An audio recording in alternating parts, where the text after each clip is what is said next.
Welcome back to Chelley&Nay, where you know when we're on. It's poppin'. Today we are doing a mukbang for you guys. We are eating homemade spicy chicken fried rice made by yours truly. Woo-wee! We've been getting a lot of feedback from you guys asking us for relationship advice or couple advice or dating advice.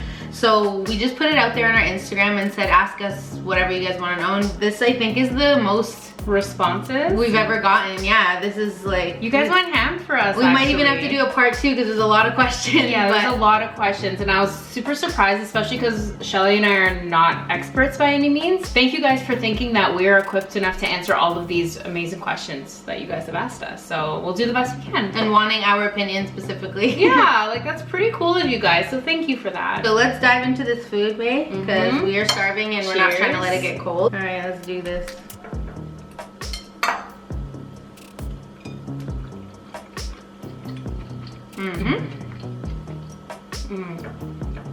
First question is, I think people were kind of asking personal questions as well as relationship advice, but it kind of all ties in together. But first question is, who's more mature, and do you think maturity matters? I would say we balance each other out. Like, we definitely have our immature moments, but not petty moments. There's a difference between immaturity and pettiness. We're both pretty mature in terms of life skills, finances, relationship etiquette, I guess. Yeah, just bouncing off of what Chelley said, we all definitely have our moments. I wouldn't say either of us is more mature than the other. I think it matters in the sense that you both need to feel like you're mature in the places that matter for both of you guys in terms of where you want to head into the future. I don't know if that makes sense or if I worded it properly. Maturity 100% matters. You guys have to be on the same page. That way you're actually working toward a common goal and not doing the opposite of one another. And that's going to tie into a lot of these questions, is that you both have to be on the same page mentality wise. You guys both need to be on the same level, otherwise you're gonna have problems from there. That's my opinion. So how do you resolve arguments when someone is more stubborn? So I'm definitely the stubborn one, and we're just talking about our relationship. Like, I'm stubborn, and that's the one thing I can say, that I don't follow my zodiac or anything like that, but I am a Taurus, and that's like the main thing that I learned. Apparently Taurus are stubborn, so I definitely am stubborn. And it just takes time, honestly. You have to kind of be honest with yourself and, you know, definitely allow yourself to feel what you feel naturally. I don't think there's any shame in your own true feelings, but I think it's also important to know, I felt this, I understood it, I processed it, and I'm gonna move on and kind of see where my partner's at, because that's just, you know, if you don't want to be in a partnership, then you don't need to think about anybody else. But if you really want to thrive in a partnership, then you definitely have to be like, okay, but I gotta check in with my partner. How are they feeling based off what I did, based off the argument we had? So it's very important to be real with yourself and realize that there is no one side that's going to be perfect in any situation or argument. So it's completely fine for you guys to agree to disagree. It shouldn't affect your relationship to the degree. Like, you know what I mean? Like, it should just be like, okay, we have 2 different opinions, still love you. I'm gonna try to understand your side. Even if I don't agree with it, I'm gonna try to understand your thinking. It doesn't always have to be a whole thing. And it depends on the situation. Everything we're talking about is situational. But at the end of the day, the answer to how do you resolve an issue? Communication, 100%. I don't hold anything in, because that just gets you into a whole other mess. Do you believe opposites attract? For me, I say yes and no. And again, it's situational. For us, we're 2 females, so we're not opposites and we attracted, but we are opposites in terms of our energy levels or whatever it may be. I don't really know how to explain this one, but I think it's yes and no. I think people get focused on these little sayings or whatever they are, that it's, oh, opposites attract, so I'm gonna go for somebody that's completely opposite of me. But at the same time, you want somebody who's on, like we mentioned before, the same level as you, maturity wise, mentality wise, morals, values, that kind of stuff. You don't want somebody who has the complete opposite morals and values of you. How is that gonna work? You know what I mean? Exactly. So you can be totally opposite in terms of like, okay, you're athletic, I'm quiet and artsy, or you're dramatic and I'm very introverted. Like, you know what I mean? I'm not saying that's what we are, but you can be total opposites that way. But if your mentality, if you guys are on the same level. I didn't go searching for my opposite.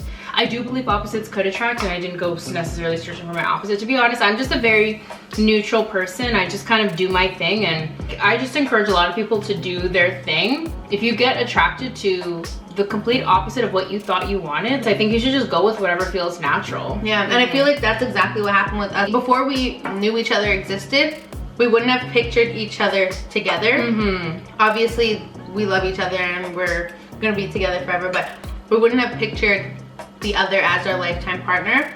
But it just happened. It was natural. We went with the flow, and I feel like we are so the same in our values and our mentalities that it works. Our views about what a relationship should be, our views about how people should treat other people, our views about what's fair, what's right in the world, what is good and what's bad in the world. And we're very positive people, so we are very much alike in that sense. Go with what feels natural to you and have little to no expectations.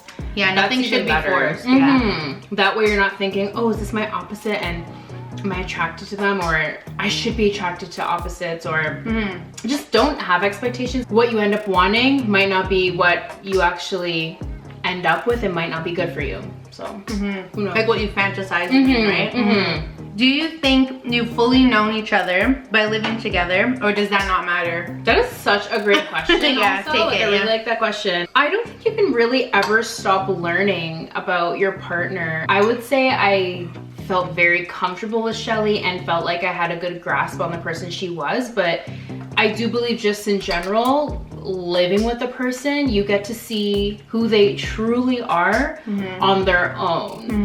You know, like let's say you're in a public setting and you're with them, they're gonna be a certain way just because they're in a public setting. But I think if you guys move in together and you know that's both of your safe space, and that's where you live, that's where you're comfortable, that person is gonna fully be themselves, and you need to see that person for who they are in their natural habitat, and at their worst, at their best. Yeah, and be willing to learn to love it, or just not accept it and realize that's not the person you actually want to live with day in and day out. But I do think it matters, and just that even, you know, living with Chelley, I think this is almost our third full year like living with each other, and I just feel like I keep learning more and more about her, but it's also because I want to. You know, if she talks, I listen. I'm not just like on my phone and I'm just like, oh yeah babe, like yeah, like while she's talking. Like if she's like, hey babe, I'm gonna put my phone down and I'm like, yeah babe, look what's up, like I want to hear.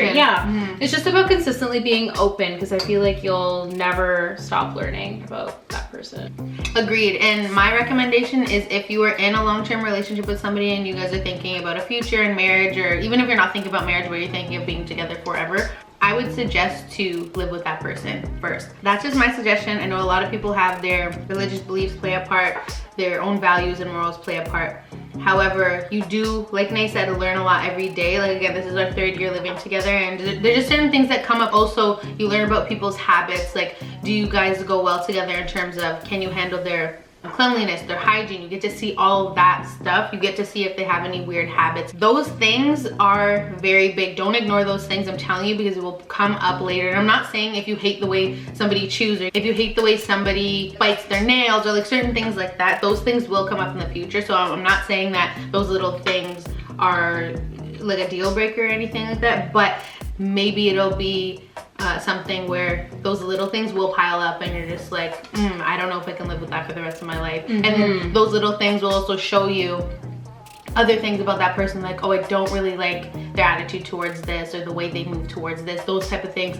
Little things will open up bigger things. So for example, I can be fully honest, nothing that Nay really does annoys me. Like there's been experiences in my past where I'm sitting with somebody and I'm just like, I hate the way this person is eating right now, it's disgusting. You know what I mean? Stuff like that. And I know you've had those ones too, just like, oh, this person's eating habits are so gross, or this person's hygiene is disgusting. Like, you know, we've had those experiences. So for me anyways, to you, like nothing you do bothers me, and that's a big thing that you'll notice, that when you're with the right person, nothing will really bother you about that person. There's like a few annoyances obviously, but it's not going to be like, oh, I can't stand that. How do finances play a part in your relationship? Split things equally or based on individual income? Finances can be a very stressful thing that can make or break a relationship, and it shouldn't have to. Should both people be on the same page, and should each person want to support each other properly.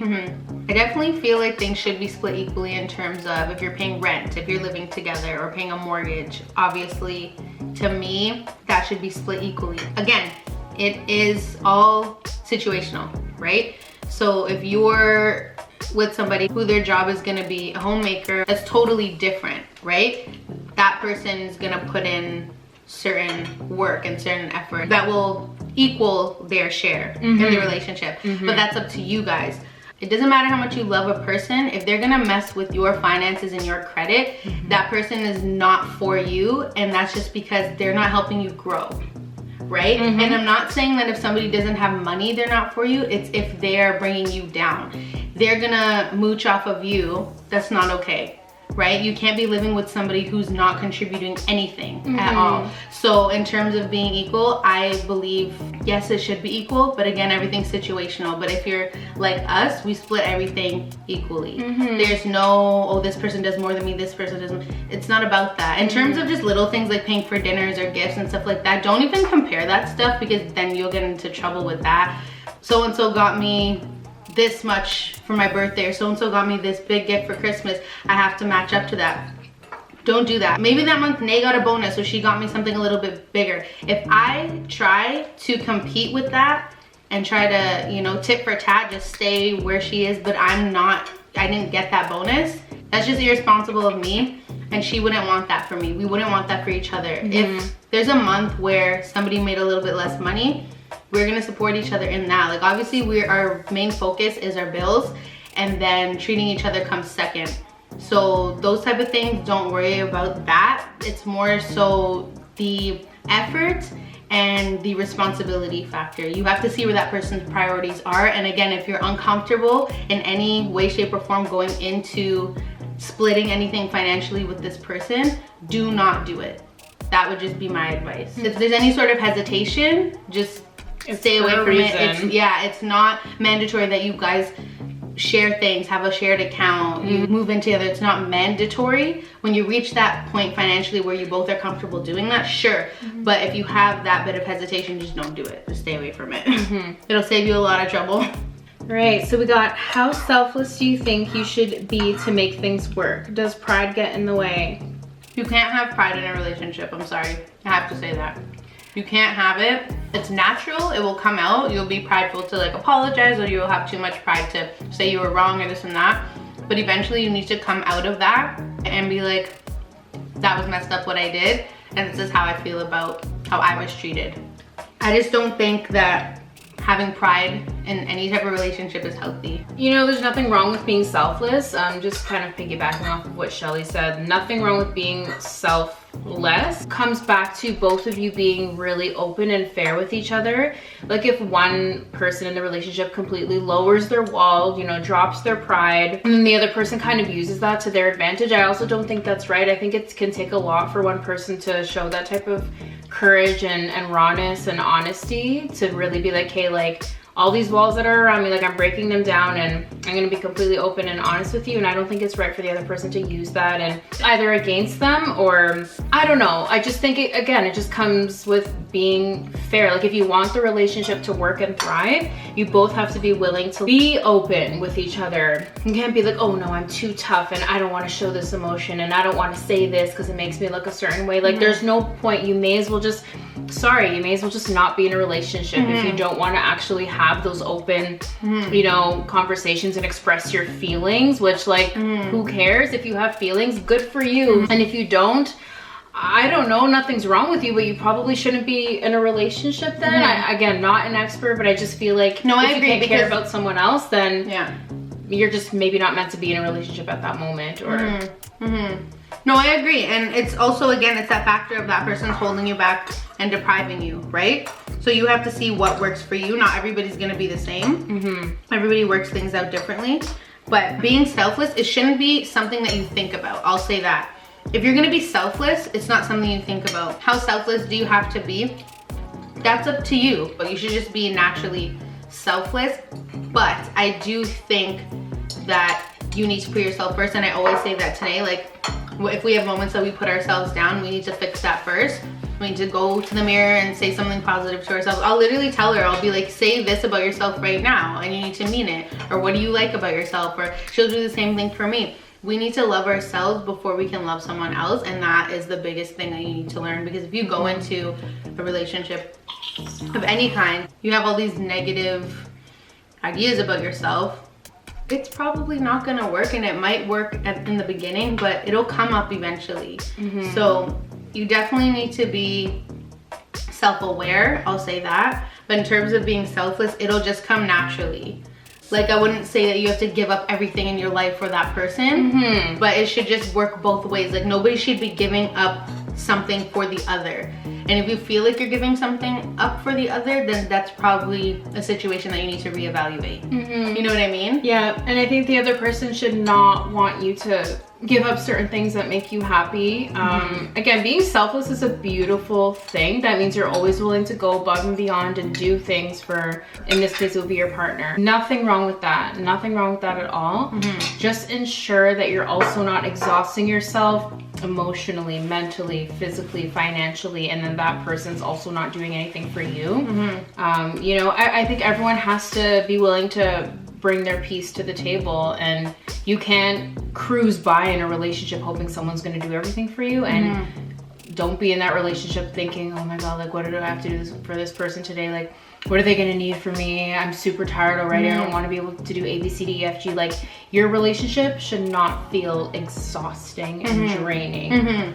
We can definitely feel exhausted just from daily life and work and but all of that. But emotionally, you shouldn't. No, you should not feel like, oh my god, like, I don't even want to see my partner because they're gonna exhaust me. Like, that's just not okay. So if you have to, like, even have those conversations with yourself, then we gotta reevaluate. Because then there's always that feeling of resentment too, right?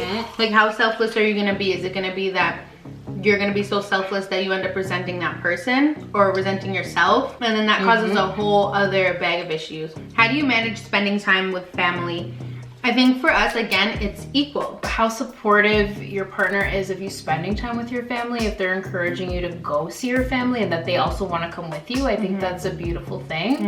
And I think that it's good to have a healthy relationship with your partner's family. Again, if you want the relationship to thrive, why wouldn't you want that is my question to you guys. It's really just about having that balance. We value the relationships we have with our family, and for us to set aside time to see our family, it's not necessarily a chore. It's just something we implement in our weekly or whatever time schedule, depending on what's going on in that time. Obviously right now we're not seeing much of anyone, but you know, it's just as simple as putting a workout routine into our weekly schedule, into our daily schedule. It's whatever would normally happen for us during the week, that would also be included because it's equally as important. So make time and energy for the things that you want. That's something that we have in common, is that we like to take advantage of our day. There's 24 hours in a day, and I feel like a lot of people struggle with balance.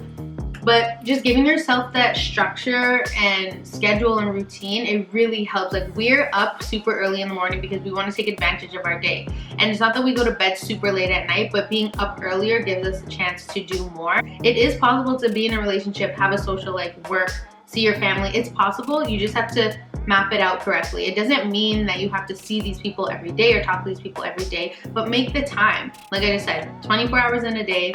A lot of people have trouble with balancing it, but just give yourself that structure and schedule and stick to it. It's the hardest thing to actually do it. It's easier said than done. But once you start, your body will just follow. You know, you really have to force yourself the first couple days if you don't have a set routine for yourself, but your body will just follow, and you'll notice that you'll be a lot more fulfilled in your life, I would say. If you're talking about on your own, like if your partner hasn't met your family yet, if there's a reason that they haven't met, that's something you have to look at as well. Is it just because it's newer? Is it because there's certain things you don't want your family to see about this person, or vice versa? You know, all that stuff has to be communicated. Nothing can be hidden. You never want to bring your partner into a situation where they don't know exactly how your family feels about this person coming into the family, and vice versa. You don't want your family thinking one thing about your partner and then they meet them and they're like, oh, well, you didn't mention that. It just has to be open communication. Everybody's prepared. Everybody's good to go.